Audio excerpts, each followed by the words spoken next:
Assalamualaikum warahmatullahi wabarakatuh. Perkenalkan, nama saya Muhammad Ilyas Sunuhi, NIM 0531485507 dari Universitas Terbuka Jakarta. Siang ini, melalui video ini saya akan membuat tugas untuk presentasi mata kuliah metode penyuluhan agribisnis mengenai penyuluhan massa yang dilakukan dengan menggunakan media internet.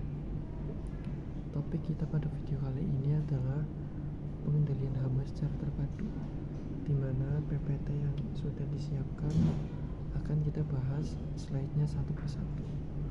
Langsung kita dimulai dari judulnya. Ini adalah pengendalian hama terpadu.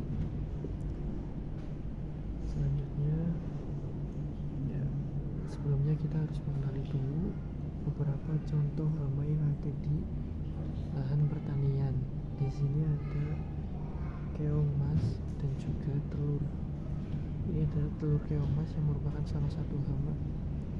Di sini juga ada kutu kebul, lalu ada juga belalang yang merupakan hama, di mana belalang dapat merugikan, memakan daun-daun rusak, menghambat proses fotosintesis.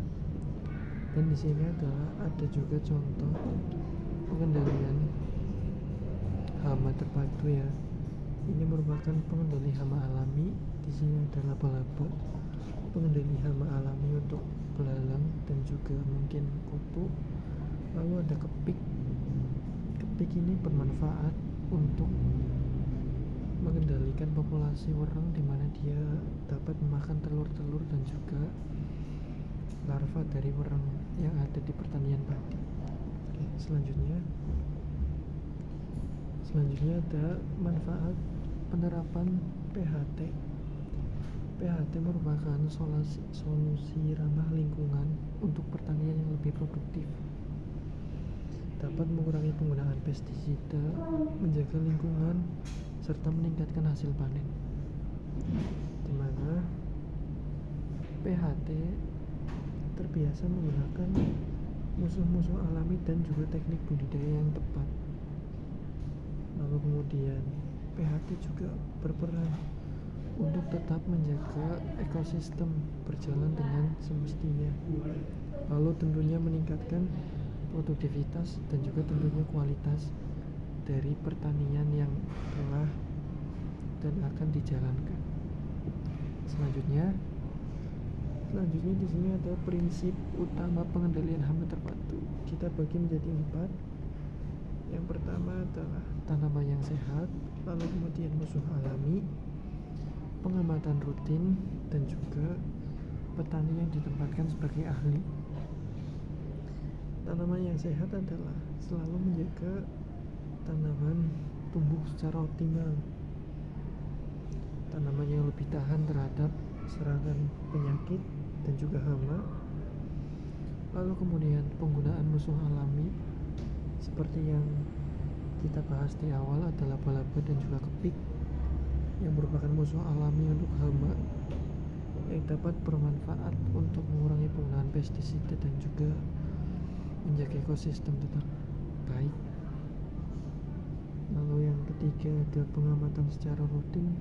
Pengamatan secara rutin ini bermanfaat untuk melakukan deteksi dini sebelum hama itu semakin luas dan juga semakin banyak. Jadi semakin dini pengamatan dilakukan, semakin dini deteksi hama dilakukan, maka biaya yang dikeluarkan untuk melakukan penanganan hama itu akan lebih sedikit. Lalu yang ketiga yang terakhir adalah petani sebagai ahli. Menempatkan petani sebagai ahli, di mana petani berperan aktif dalam mengambil keputusan berdasarkan hasil pengamatan yang telah dilakukan. Apakah petani akan melakukan menggunakan pestisida secara masif atau tetap membiarkan hama ketika populasi hama masih sedikit, dan juga sebagainya. Oke, selanjutnya adalah pengelolaan hama terpadu. Di sini ada cara penanaman serempak, predator alami, dan juga pestisida. Penanaman serempak ini berguna untuk memutus siklus hama di dalam satu wilayah agar hama hanya berkonsentrasi pada satu wilayah saja, tidak menyebar ke wilayah-wilayah yang lain. Lalu kemudian pelestarian predator alami, di mana laba-laba, kepik, ular yang juga dapat memangsa tikus. Kita jangan sampai merusak populasi pengendali alami hama seperti penangkapan burung hantu, musang. Itu akan sangat berdampak pada meledaknya populasi hama. Maka sangat penting untuk menjaga predator alami hama agar ekosistem tetap berjalan dengan baik. Lalu yang ketiga adalah penggunaan pestisida. Ketika predator alami sudah tidak mampu mengendalikan hama, maka penggunaan pestisida adalah langkah terakhir yang dapat kita lakukan. Namun penggunaan pestisida juga harus dilakukan dengan bijak, sesuai dosis yang diperlukan, dan tidak serta-merta sesuka hati, karena dapat mengakibatkan pencemaran lingkungan dan juga tentunya merusak kondisi-kondisi yang sudah berjalan secara alami.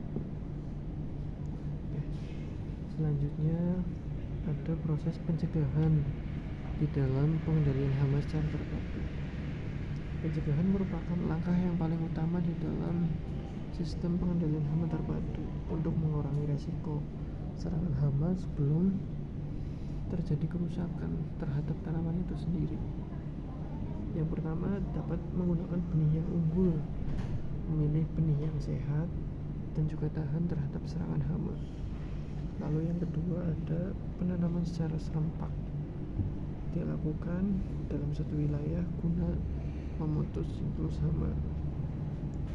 Dan yang ketiga adalah rotasi tanaman, mengganti jenis tanaman pada musim tanam berikutnya untuk mengulangi populasi hama yang sama.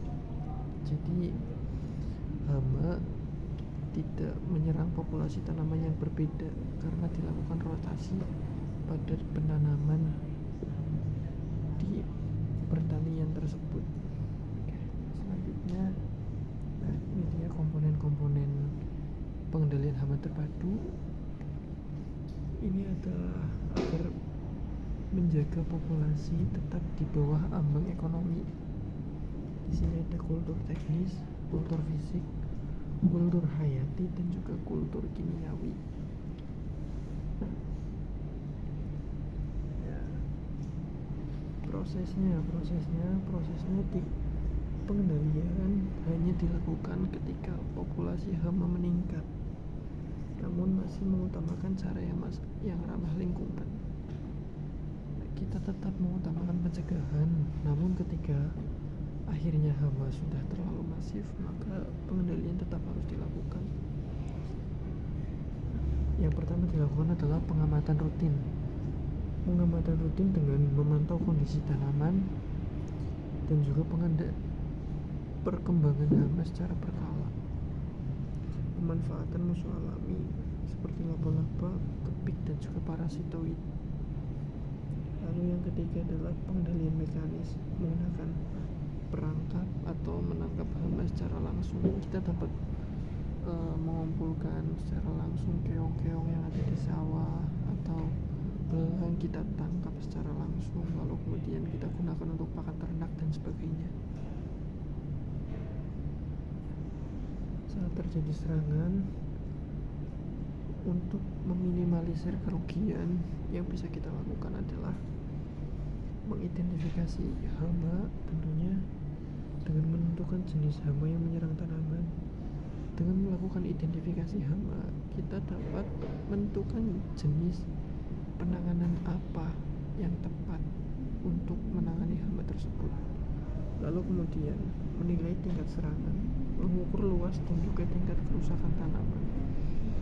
Ketika kerusakan tanaman masih tergolong kecil, maka pengendalian yang kita lakukan cukup dilakukan secara mekanis. Namun ketika sudah terlalu kerusakan yang ditimbulkan sudah terlalu luas, maka kita dapat menggunakan pestisida. Namun sekali lagi tetap sesuai dosis. Lalu yang terakhir adalah sanitasi tanaman atau memangkas, memusnahkan tanaman agar tanaman yang masih sehat tidak ikut terserang hama. Nah, kesimpulan dari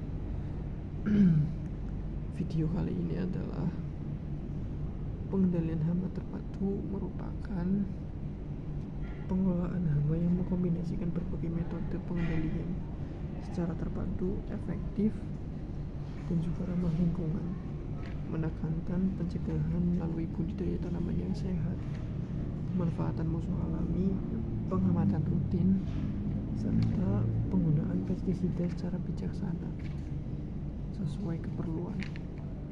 Dengan penerapan sistem PHT, populasi hama dapat dikendalikan di bawah ambang ekonomi sehingga kerusakan tanaman dapat diminimalkan, kerugian dapat diminimalisir, meningkatkan produktivitas dan juga kualitas, dan juga mengurangi pencemaran lingkungan serta mendukung pertanian yang berkelanjutan. Sekian dari saya. Mari kita bersama untuk mengkampanyekan penerapan sosialisasi penerapan pengendalian hama secara terpadu. Terima kasih. Wassalamualaikum warahmatullahi wabarakatuh.